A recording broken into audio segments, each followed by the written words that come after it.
Welcome to my fragrance show. We'll learn together and grow together.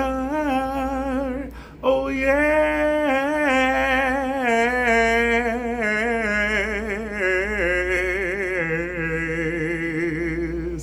Oh yes.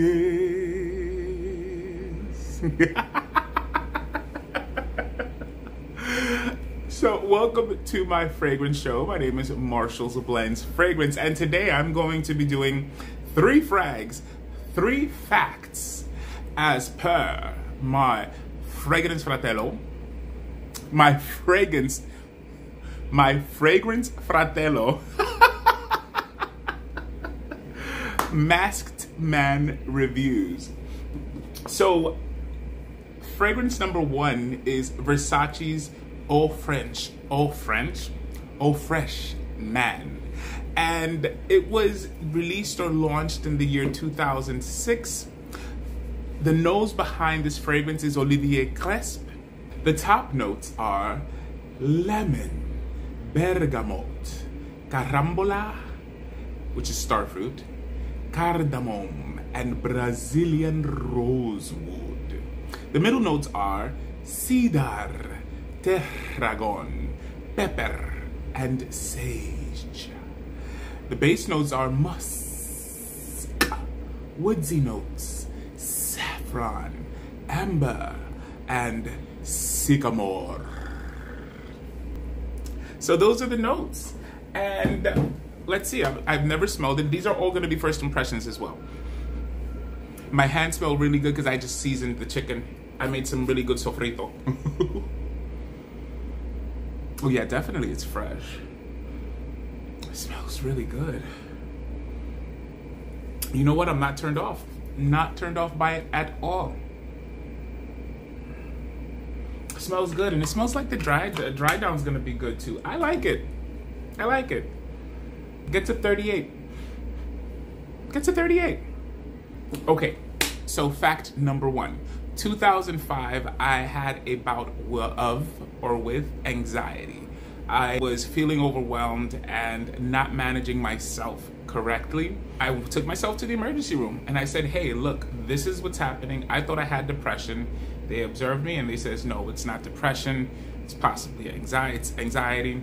And so I had a therapist, I had the psychiatrist, and I was prescribed medication. I took the medication for 6 months. I had the therapy for 6 months.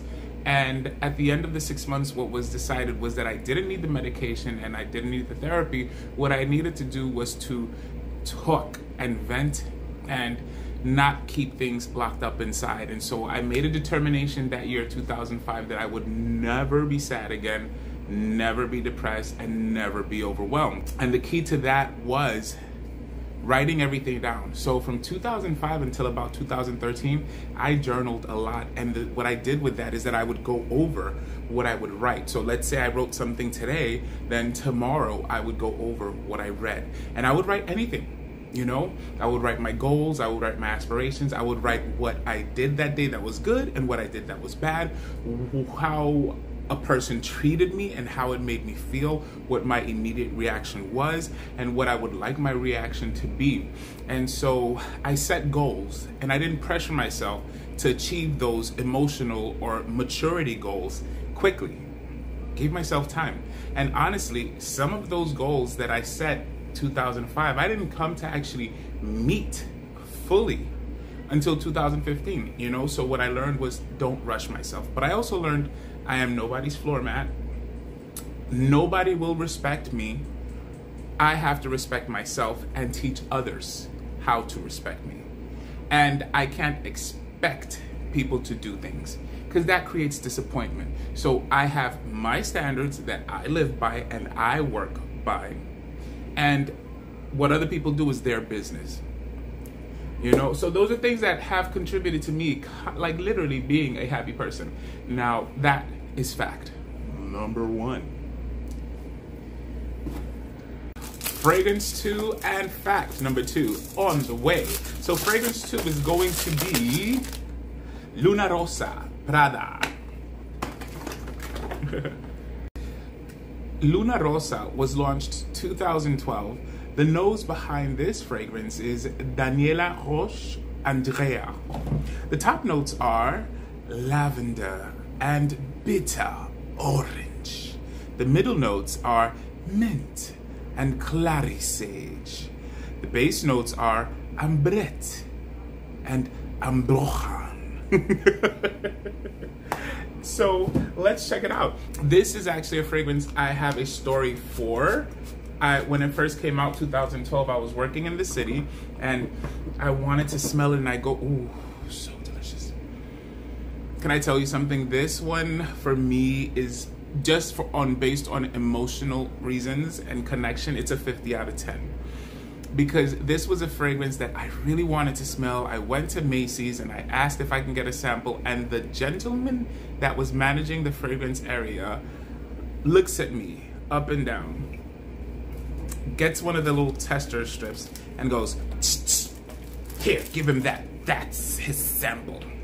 So I was like, wow, very well then, sir. So I made a decision. I would not shop at Macy's.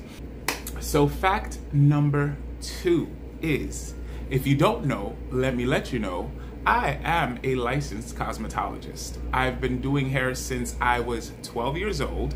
I'm 42 years now, so that's 30 years of doing hair.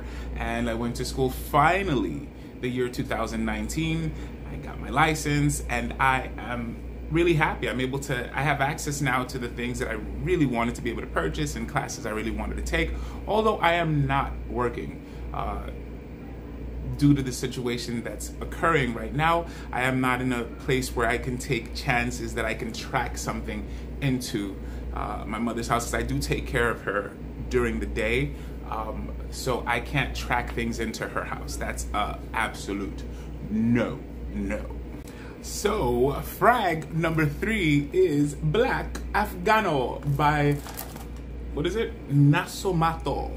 These fragrances have been waiting for me to open them for months, and I decided to take this time to actually get it done and open them and see what they're about. Why not, right? Here's the case. Here's what it looks like. That's actually quite nice, isn't it? Let's take it out. Ooh, nice. Okay. Wow, let me tell you, that eau fraiche smells so good. And the Prada Luna Rosa, oh my goodness. But now, Nasomato, it's an extrait de parfum. Let's talk about it. Black Afgano is a woody aromatic fragrance. The nose behind this fragrance is Alessandro Gualtieri. The top notes are, cannabis and green notes. The middle notes are resins, woody notes, tobacco, and coffee. The base notes are agarwood and incense. So let's see, a lot of everything else that's there I love. You guys know how I feel about the cannabis note. There has only been one perfumer that I was able to enjoy that note. That was Sarah, so of 4160 Tuesdays. So let's see how this one smells. A little trepidatious, I tell you.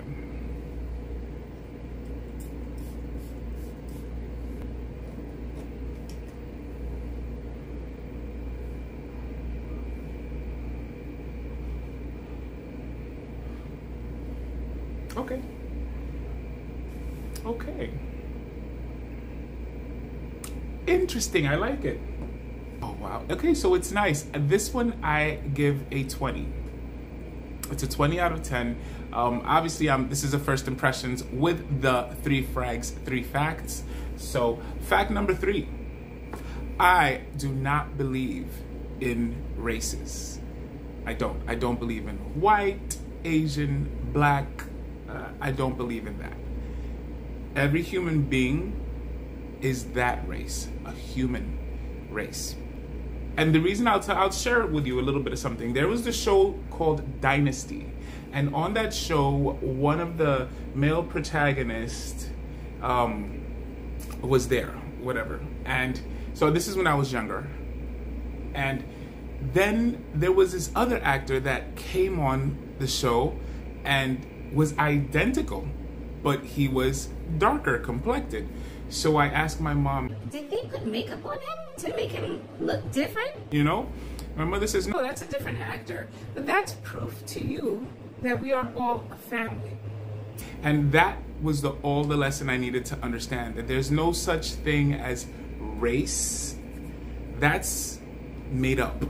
Human beings are human beings. Now you may have language. Language is definitely a different way of thinking. If you think about it grammatically, there's a difference in thinking. But if I were brought up in Italy, I'd be Italian and I'd have an Italian way of thinking. I'd still be a human being. That doesn't change. If I was brought up in Ireland, I'd be speaking probably Gaelic and I'd have an Irish way of thinking. Race doesn't matter. So that's fact number 3 for me. Okay, guys? Goodbye, my lovely fragrance blenders. I'll see and smell you soon. See ya. Ci vediamo pronto e parliamo domani.